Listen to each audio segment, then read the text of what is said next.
opening up that are collecting data in remote locations, and often that data is best stored and handled, where it resides. We call it data gravity, right? Data just naturally tends to reside where it's created, and we're finding so many new ways of creating it. Tesla just launched their new self-driving functionality, which interestingly takes a 30-second video snippet of all its cameras every time you have to touch the wheel and take control. So it's learning from every time you have to interact with the car. So boom, you've got 30 seconds of data collected every time someone touches the wheel and makes a correction for all the cars that Tesla is selling that are being driven around.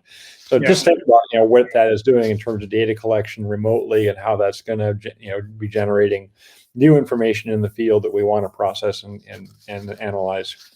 Yeah, I mean, and I think the data gravity concept you mentioned, we hear that a lot.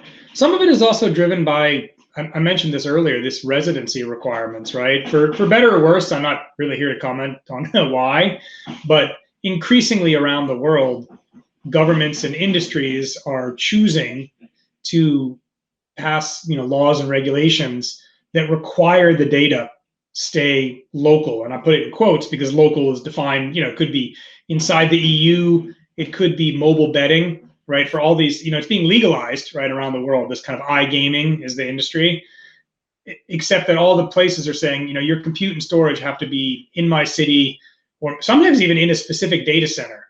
And so the good news is now you don't have to choose between cloud goodness and staying on-prem and meeting all these regulations, right? And imagine this, right? If you have a mobile betting application that you want to roll out in the UK and the EU and Minnesota and Macau, previously you're like, great, now I got to spin up a procurement function and figure out import, export, and sign all these data center contracts. And now you're like, okay, work with AWS and work with somebody like Cloudian, and I can deploy the same thing everywhere. I can deploy it in the regions where it makes sense, and I can deploy it on a small outpost where it makes sense.